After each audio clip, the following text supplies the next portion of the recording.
I'm Morgan Pehme, Editor-in-Chief of City and State, and this is Last Look. Today our guest is James Merriman, the CEO of the New York City Charter School Center. James, thank you so much for joining us. Thanks for having me. Is the charter school movement monolithic or united, or are there a number of different factions within the charter school network? I mean, I think there are some things around which the charter movement is pretty united, and one of those is that they understand that they get a lot of autonomy and want that autonomy to build and operate a school that they think works best for kids. But I think everyone in the movement agrees that ultimately, if those schools don't show success with children, and that success is in part, an important part, measured by kids being able to pass the state tests and at a proficient level, then the school shouldn't be allowed to operate any longer. I mean, that's at the core of what charters are about: accountability in trade for autonomy. So what are the top priorities of the charter school movement right now? I think the top priorities are making sure that we, just like the district, have enough resources to do our jobs well. And that means making sure that for each student that a charter educates, they get a fair share of the money that the district spends. And number two, that they have access to space in public schools, and or that they have access to capital funding, which charters right now don't get. Is the UFT inherently your adversary, or is there a way that the charter school movement can have a symbiotic relationship with the teachers union? I'd certainly like to believe that we can have a symbiotic relationship, and after all, of course, the UFT has a charter school that it started. So I think that was started under Randy Weingarten. So I think there is a chance for us to have a solid relationship. There are 10% of charter schools are unionized. At the end of the day, if the union is about seeing that kids are educated in public schools and do well, that's what charters want also. I'm a public school parent, and some of my fellow public school parents have a great deal of apprehensions about charter schools. They see that a charter school makes an incursion into a neighborhood, and it's a parasitic relationship, drawing resources away from the public school. How would you address those apprehensions? Well, I'd say number one, first of all, people say, well, why should that charter operate in our neighborhood? And the only answer that I can give you is this: it will only operate if parents in that neighborhood choose to go to that charter schools, right? No parent out of the 70,000 students we have, no parent has ever been forced to choose a charter school in the first place or stay in that charter school. So to talk about a charter school, which is a public school, as a parasite is basically to treat those parents and those public school students in the charter as if they're parasites as well. And I think that's really offensive to talk about your fellow neighbors that way.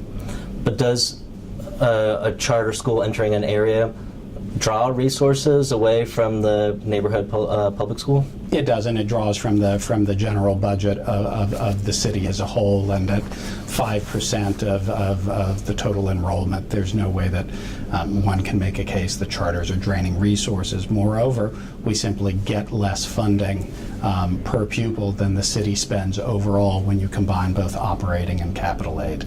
Is there an element of for lack of a better word, class warfare in the charter school debate, where parents see the charter school movement being, funded in part by hedge fund managers and wealthy individuals and foundations, versus the kind of public school middle class ethos? I mean, do you understand what I'm saying? That is there a dynamic there of class warfare at play in the charter school debate? I don't really see it that way. I think there may be, there is a dynamic that the charters definitely stand for accountability, and part of that accountability is tied to the state tests. And charters accept that accountability. They welcome it. It's why they got into this in the first place. And they know that the kids that they're educating, who are certainly not middle class, 72% of our kids are free or reduced price lunch eligible, that those kids need to do well on those tests if they're going to be on track to go to college. And for them, doing well and going to college is so critical, and it's not something that's been expected of them. What percentage of charter schools have we seen shuttered because of low performance? I don't have the numbers right now, and it depends on how you look, but it's a significant number of schools, and I think as schools come up to renewal, we're going to see that number increase. What is the greatest misconception about charter schools that you've encountered? I think the greatest misconception is the notion that they aren't part of a public school system. At the end of the day, if you really think about it, charter schools are actually the final promise that we had of community control.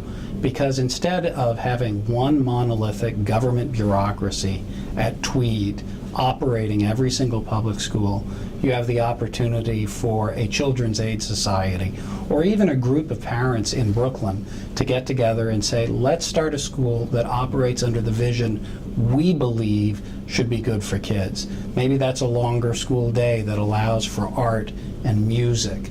Maybe it's a longer school year so that kids get more concentrated learning attention and don't have that summer drop-off that we know exists. Maybe it's a different way of teaching.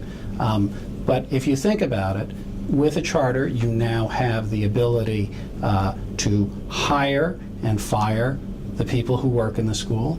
You have all the money that the public school system gets, or at least most of it. And number three, you get to decide which programs work for kids. That's true community control. It's actually what the folks in Ocean Hill, Brownsville fought for in 1968, and charters are actually the realization of that promise. Is there a difference between charter schools that are operated by nonprofits versus for-profit companies? Well, I mean, at the end of the day, it's how kids are getting educated. The New York State Legislature in 2010 banned for-profits from operating any new charters, and really the for-profits don't play a significant role in the sector in New York. I think there may be 7 or 8 schools out of 183. Right now, obviously, the city is focused on the mayoral election. Is there a candidate for mayor that would be particularly good for the charter school movement moving forward? The truth is, I think any mayor that gets elected is going to be good for the charter sector. And what I'd really like to say is, let me rephrase that. I think any mayor that gets elected, because of mayoral control, is going to be responsible for seeing that our public schools are working well. And I think all the candidates understand that charters can play a meaningful, productive, and responsible and collaborative role in making all of our public schools work for all our kids. So you don't have any apprehensions that there is a candidate who would dial back some of the progress that you've made with charter schools? Yeah, I think anyone who becomes mayor would be crazy to dial back schools that are working. That doesn't mean, of course, that they won't continue to make sure that charter schools are accountable, just as district schools should be accountable. But I do think it means that they will continue to welcome those operators who are getting great results for kids. And what I also think is that there isn't a parent in a charter that will stand for the movement being rolled back, nor should they. Do you think that the introduction of the Common Core has presented some new opportunities to the charter school movement to perhaps serve as a recruitment tool for parents who feel disillusioned with the way that this Common Core has been implemented? Well, I mean, look, the Common Core is based on a set of standards, and it's frankly, in my view, when people talk about the Common Core, to me the question is, why weren't we always teaching to these high standards? We want kids to be able to solve problems. We need kids being able to think and really look at texts and understand them. And that's true whether you're going to go to college or whether you're going to be career ready. Because the days when people got high wages for low-skill jobs, I think are gone forever. And we have to face that reality. So the Common Core is going to help us get there. And I think charters embrace the Common Core. They embrace the accountability that comes with it.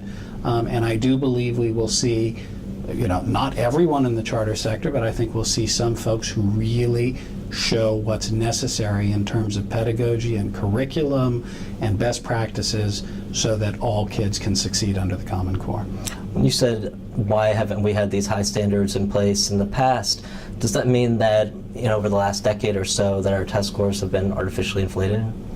Well, I think it means that what I'd say is this, that Chancellor Klein actually was the one who I think was foremost in getting our attention on whether those test scores were in fact getting kids ready for college.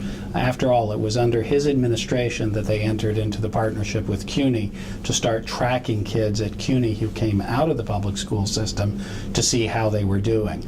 And Joel, I think his foresight, as bad as those results were, and people have made hay and attacked the mayor and attacked the chancellor and the results that the system has gotten, you have to give them credit for the first time showing that what was proficient was not really proficient if we were talking about moving kids along the road to being college ready. Are charter schools all geared toward college readiness as their ultimate goal, like the Common Core, or are there charter schools that are also aimed at providing for a technical career, occupational? There are definitely a few that are more geared towards that way.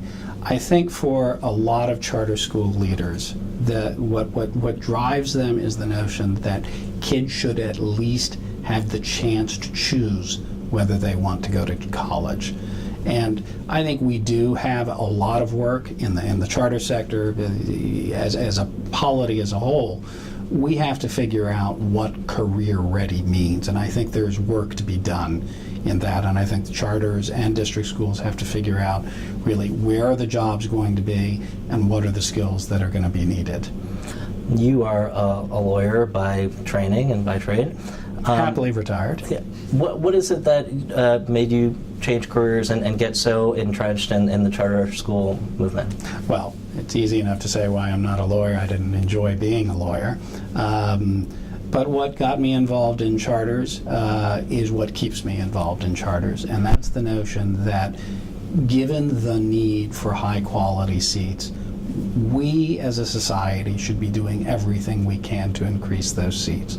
And one of the ways we can do it is by giving people the freedom and autonomy to create great schools, and if they do so, to have the privilege of continuing to operate those schools. And we need that autonomy. The notion that somehow we are going to get to where we need to go by having a large centralized bureaucracy kind of confounds me. I just don't think that Tweed can get it done in 1,700 school buildings. That doesn't mean that Tweed won't be part of the answer going forward. But I think we should be able to give people who know how to do great schools the maximum freedom to operate those schools. James Merriman, thank you so much for joining us. Thank you for having me. And that's it for this episode of Last Look. For more episodes, please visit us on the web at cityandstateny.com.